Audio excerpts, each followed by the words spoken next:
A história dos moravianos.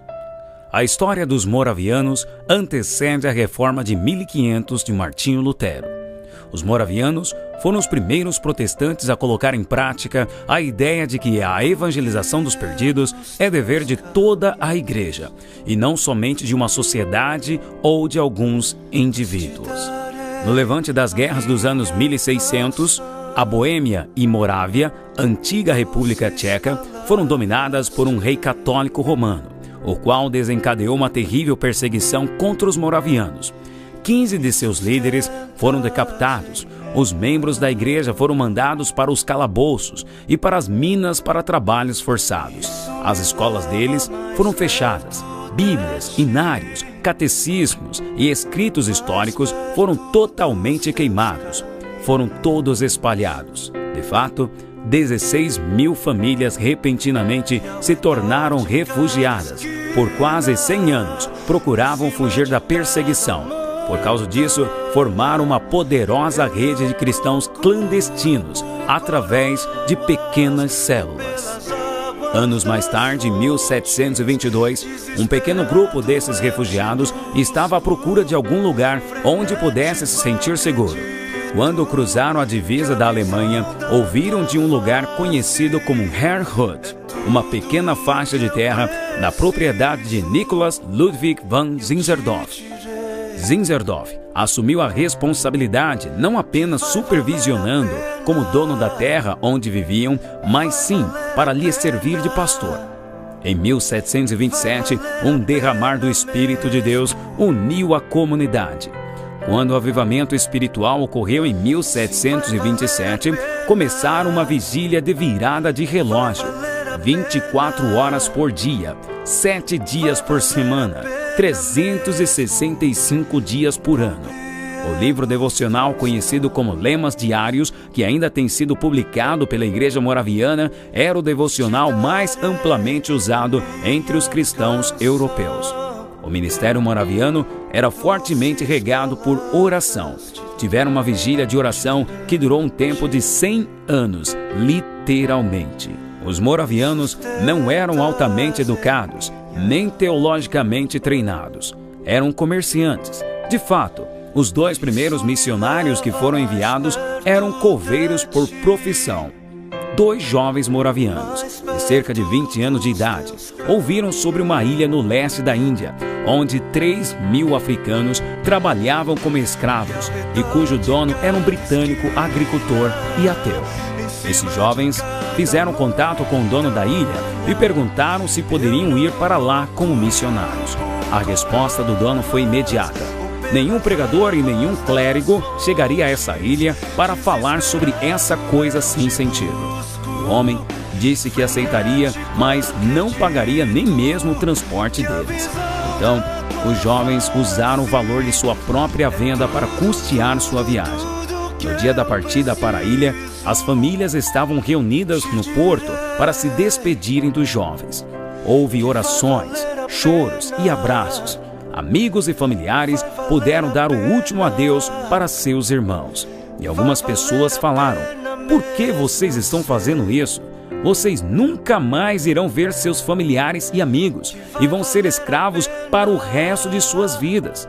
Mas quando o barco estava se afastando do porto, os 2 jovens levantaram suas mãos e declararam em voz alta: "Para que o Cordeiro, que foi imolado, receba a recompensa por seu sacrifício através das nossas vidas."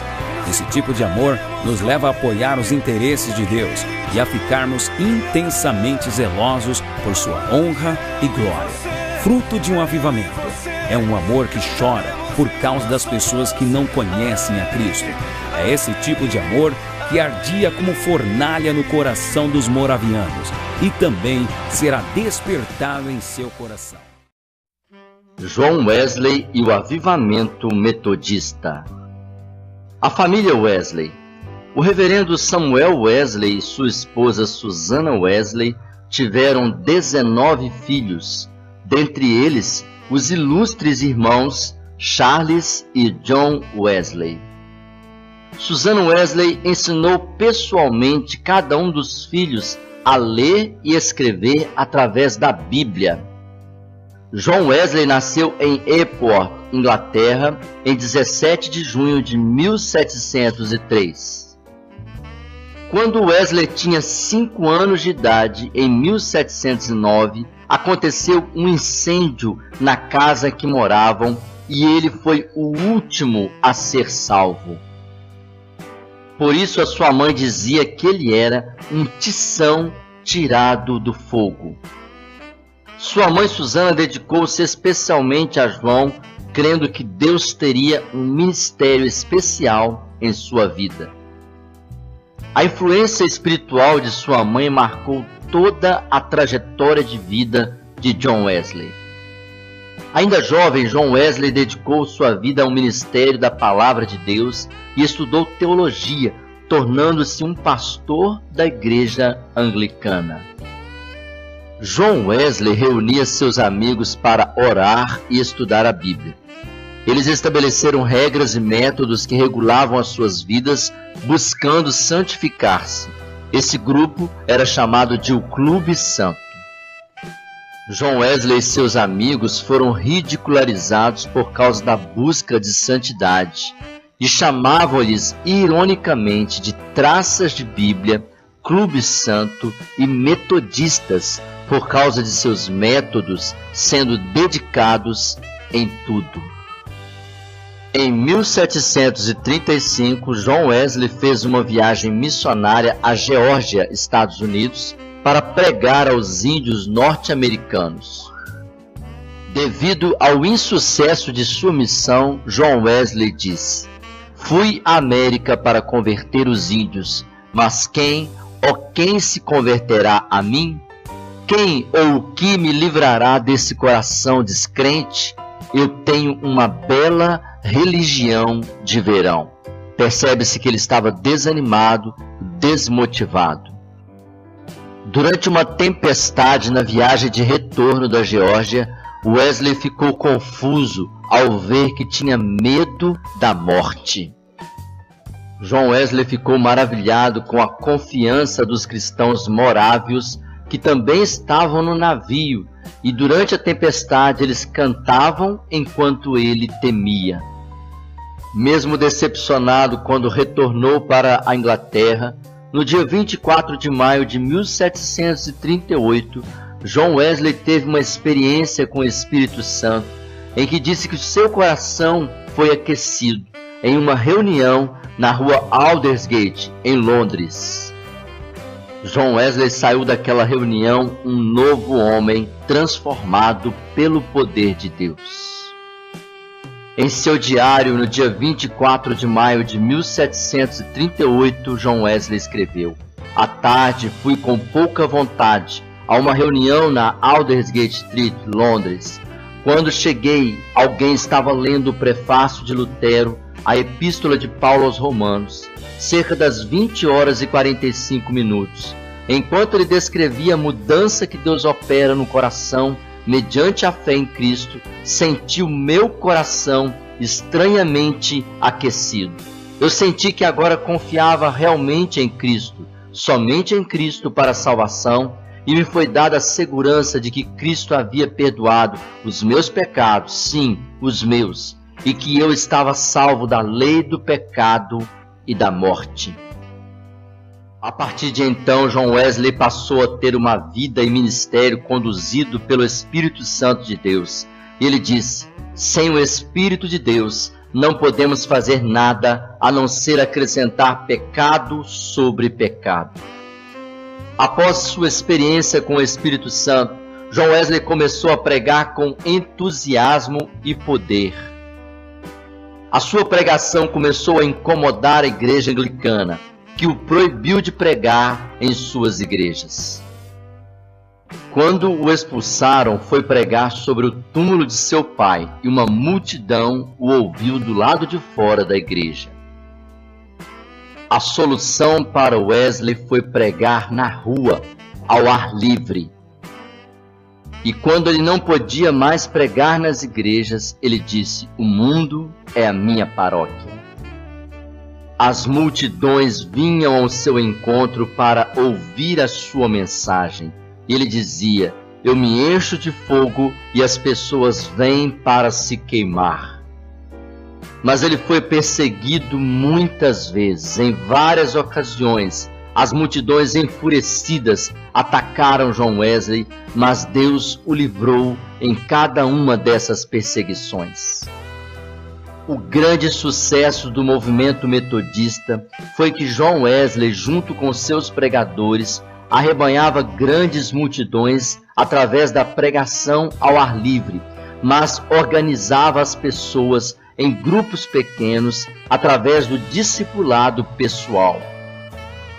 Os metodistas adquiriram uma fundição, que era um lugar onde antes se fabricavam canhões e pessoas eram exploradas, mas tornou-se o quartel metodista, onde se reuniam para planejar o trabalho, orar, ensinar e aprender a Bíblia.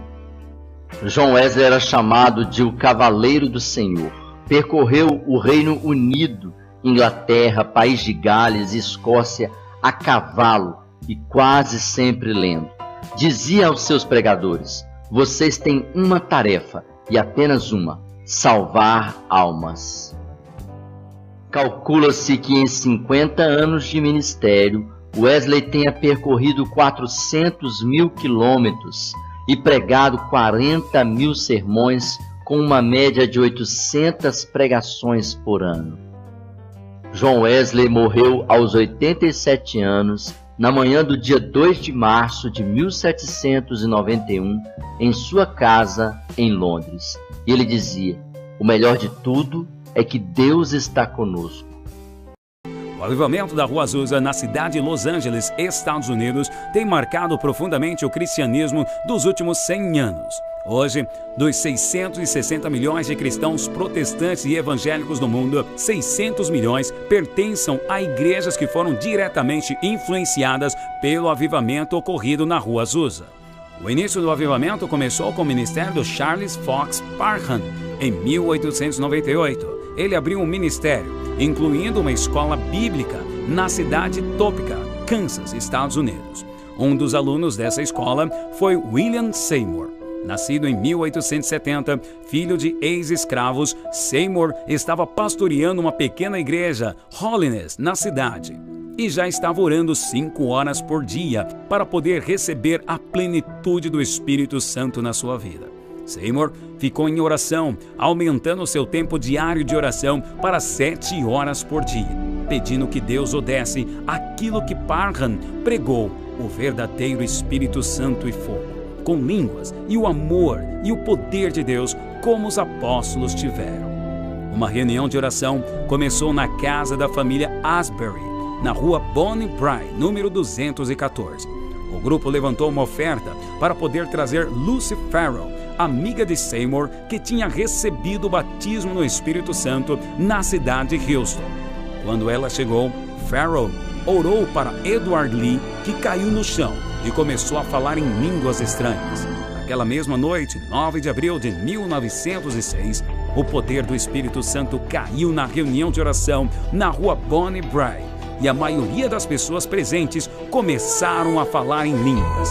Jenny Moore, que mais tarde se casou com William Seymour, começou a cantar e tocar o piano, apesar de nunca ter aprendido a tocar. A partir dessa noite, a casa na rua Bonnie ficou lotada com pessoas buscando o batismo no Espírito Santo. Dentro de poucos dias, o próprio Seymour também recebeu o batismo e o dom de línguas. Uma testemunha das reuniões na rua Bonnie Brae disse assim: eles gritaram durante 3 dias e 3 noites. Era Páscoa. As pessoas vieram de todos os lugares. No dia seguinte, foi impossível chegar perto da casa. Quando as pessoas entraram, elas caíam debaixo do poder de Deus, e a cidade inteira foi tocada. Eles gritaram lá até as fundações da casa cederem, mas ninguém foi ferido. Durante esses 3 dias, havia muitas pessoas que receberam o batismo, os doentes foram curados e os pecadores foram salvos assim que eles entravam na casa. Sabendo que a casa na rua Bonnie Brae estava ficando pequena demais para as multidões, Seymour e os outros procuraram um lugar para se reunir.